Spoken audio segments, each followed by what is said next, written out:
बिस्मिल्लाहिर्रहमानिर्रहीम अस्सलाम वालेकुम नाज़रीन, मैं राना उज़ैर हूँ। 31 अक्टूबर 2025 जुमे का दिन।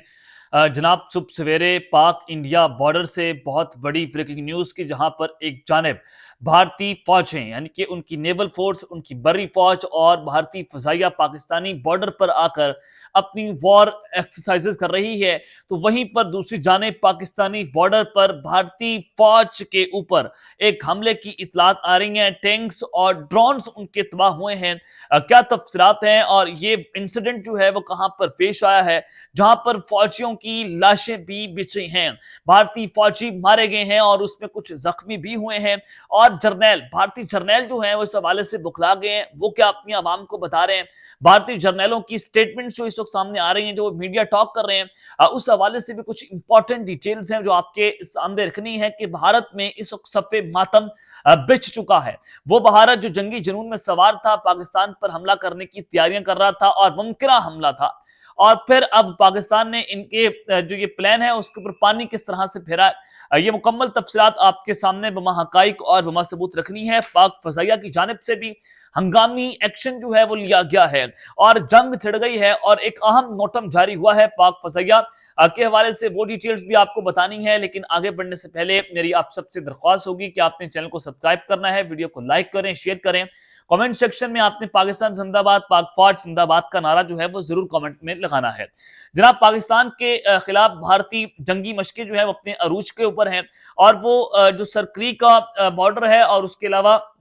जो सिंध के साथ इनका बॉर्डर मिलता है और पंजाब के साथ भी जहां पर बॉर्डर मिलता है रहीम जार खान के साथ, जैसलमेर में, वहां पर भारतीय फौजें अपनी एक्सरसाइजेस कर रही है। और अब दूसरी जानिब भारत जो है वो 4 अरब डॉलर्स जो है वो हंगामी तौर पर 4 अरब डॉलर्स के मिसाइल्स इसराइल से खरीदने जा रहा है। और ये वो मिसाइल हैं जो इसराइल ने ईरान के अंदर इस्तेमाल किए थे हमले के तौर पर,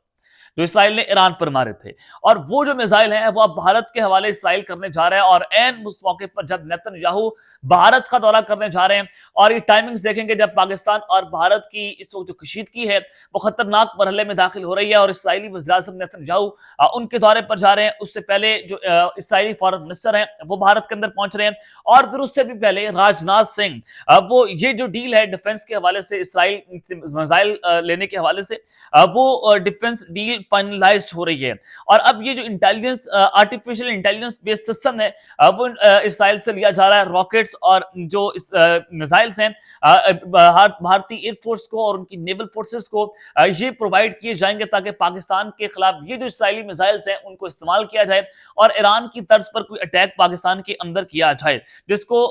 इसराइल जो है वो ईरान के खिलाफ इस्तेमाल करता रहा है। तो अब ये जो डील हुई है ये हुई भी इंडियन करेंसी में है। जो इस वक्त ताज़ा तरीन मीडिया की इतलात के मुताबिक ये जो डील है ये इंडियन करेंसी के अंदर की गई है, और फिर जो सूरत हाल है वो किस तरफ जा रही है, आप यहाँ से अंदाजा जनाब लगा सकते हैं कि पाकिस्तान ने भी नोटम जारी किया था 1 नवंबर और 2 नवंबर का, कि उनकी जो फसाई हदूद है अरेबियन सी के करीब, उसको 24,000 फीट तक जो है उसको बंद किया गया है। अब ये जो खबर आ रही है कि नया नोटम पाकिस्तान की जानिब से जारी किया गया है, और अब जो फसाई हदूद है उसको 1 नवंबर से 30 नवंबर तक बंद कर दिया गया है, जहां पर 10-11 नवंबर तक भारतीय फसाई हदूद बंद है। अब पाकिस्तान ने 30 नवंबर तक इसको बंद कर दिया है। इसका मतलब यह है कि नवंबर का महीना कुछ बड़ा अहम और कुछ बड़ा खतरनाक होने जा रहा है। इस नवंबर के महीने में बाकायदा तौर पर फुल फ्लेज वॉर छिड़ने जा रही है पाकिस्तान और इंडिया के दरमियान, और इंडिया ने हमला करना ही करना है। वो आज करे, कल करे, 10 दिनों के बाद करे, इंडिया पत्थर पर लगी रहे कि इंडिया पाकिस्तान के ऊपर अटैक करेगा, क्योंकि उन्होंने जंगी मंजर बेचना है अपनी आवाम को और इलेक्शन जीतना है बिहार का। और ये जो एयर स्पेस रिस्ट्रिक्शंस हैं ये कराची के हवाले से, और live firing missile testing Pakistan ने इसमें अरेंज कर रही है, ताकि जो यहाँ पर इस हवाले से 30 दिनों के लिए ये नोटम जारी हुआ है कि फजाई हदूद को रिस्ट्रिक्ट कर दिया गया है। इसका मतलब यह है कि कुछ ना कुछ सूरत हाल खराबी की जानिब बढ़ रही है। अब जब आपको मैं कह रहा हूं कि जनाब पाकिस्तानी बॉर्डर पर भारतीय फौज के जो टैंक्स हैं, जो ड्रोन्स हैं, जाहिर है उनके टैंक्स भी डिप्लॉय हैं, उनके ड्रोन्स भी पाकिस्तानी बॉर्डर्स पर डिप्लॉय हैं उनकी भारतीय फौजियों के साथ। एलओसी के ऊपर और सरक्रीक पर भी वो अपनी डिप्लॉयमेंट बढ़ा रहे हैं, और उनकी फौजें पाकिस्तानी बॉर्डर के ऊपर आकर अपनी जंगी मशकें भी कर रही है। तो सारी सिचुएशन में अब फौजियों की लाशें बिछी हैं, और ये भारतीय फौजी हैं, जिसके बाद जर्नैल जो हैं वो जनाब बुखला उठे हैं। ये खबर जरा आपके सामने रखना चाहता हूँ। जराये की जानिब से ये खबर चलवाई गई है, breaking news. Reports of major accident during Indian military exercises. India की जो मिलिट्री एक्सरसाइज 30 अक्टूबर से शुरू हुई है तीनों फौजों की, जिनमें उनकी नेवल फोर्सेज है, फजाइया है और उनकी बर्री फौज है, वो ड्रिलिंग कर रहे थे, वो एक्सरसाइजेस कर रहे थे अपनी वॉर की, और उस दौरान एक एक्सीडेंट हुआ है उनकी इस जो है वो जंगी मशक के दौरान। The incident occurred during exercises involving tanks and drones, यानी कि टैंक्स और ड्रोन्स के ऊपर ये बड़ा खतरनाक किस्म का एक्सीडेंट हुआ, जिसके नतीजे में 3 जो भारतीय सिपाही हैं, जो सोल्जर्स हैं, वो मारे गए हैं और 17 जख्मी हुए हैं। यानी कि ये जो एक्सीडेंट की नौयत है वो बड़ी खतरनाक बताई जा रही है, और भारतीय फौज ने, इंडियन फोर्सेस ने जर्नलिस्ट को सख्ती से मना कर दिया है कि आपने किसी भी किस्म की डिटेल्स जो है वो मीडिया पर शेयर नहीं करनी। लेकिन खबर निकल आई है, और ये पाक इंडिया बॉर्डर पर जब जंगी मशकें हो रही हैं, वहां पर एक बहुत बड़ा हादसा, एक बहुत बड़ा एक्सीडेंट जो है वहां पर पेश आया और 3 सोल्जर्स मारे गए, 17 जख्मी हुए हैं। मैं फिर बता रहा हूं कि वहां पर उनके ड्रोन्स और उनके टैंकों के साथ ये मामला पेश आते हैं, लेकिन इसके हवाले से भी क्लैरिटी नहीं आ रही कि ये एक्सीडेंट कैसे पेश आया, क्यों पेश आया, क्या आया कि कोई अंदरूनी हमला था या बाहर से कोई अटैक हुआ है या किसने अटैक किया, ये समझ में नहीं आ रही। और ना इंडियन मीडिया की जानिब से इस पर कोई वाज़ेह तौर पर डिटेल्स दी जा रही हैं, ना उनकी गवर्नमेंट की जानिब से इस हवाले से कोई बात की जा रही है। लेकिन ये एक्सीडेंट पाक इंडिया बॉर्डर के करीब पेश आता है और उनके फौजी जो है वो मारे गए, और जाहिर है कुछ ज्यादा तादाद भी हो सकती है, क्योंकि जब फौजी मारे जाते हैं तो उनकी तादाद को कम बताया जाता है। लेकिन खबर बाहर निकल आई है, जिसके बाद जो भारतीय जर्नल हैं वो अब अपनी प्रेस कॉन्फ्रेंस कर रहे हैं अपने लोगों के साथ, सहाफियों के साथ, और वो कह रहा है कि इंडिया जो है वो एक बहुत बड़ी जंग की तैयारी कर रहा है। ये भारतीय फौजी ऑफिसर है, वो कह रहे हैं कि इंडियन आर्मी एक बड़ी जंग की तैयारी कर रहे हैं, और एक टेररिस्ट अटैक जो अगर इंडिया पर हुआ तो हम दुनिया का नक्शा बदलकर रख देंगे। यानी कि न्यूक्लियर जंग की पाकिस्तान को धमकी दी जा रही है कि एक टेरर अटैक। अब ये अपने ऊपर एक फॉल्स फ्लैग ऑपरेशन करवाने की मुकम्मल तौर पर प्लानिंग तो कर चुके हैं। अब की बार इंडिया जो है बॉर्डर क्रॉस करने की प्लानिंग भी कर रहा है कि हम पाकिस्तान की बॉर्डर के अंदर घुसकर मजीद जंग को खराब करें, और ये न्यूक्लियर जंग की तैयारी ये बताता है कि सूरत-ए-हाल मजीद कशीदगी की जाने बढ़ रही है। और इंडिया के ये जो फौजी ऑफिसर है, इन्होंने कहा कि हम अपने फौजियों को वॉर एक्सरसाइज रात के अंधेरे में ज्यादा करवा रहे हैं, और ये जो एक्सरसाइज हो रही हैं ये 70% नाइट के अंदर होंगी और 30% डे लाइट पे होंगी, ताकि हमारे जो पायलट्स हैं या जो हमारे फौजी हैं वो रात की जंगों के माहिर हो जाएं।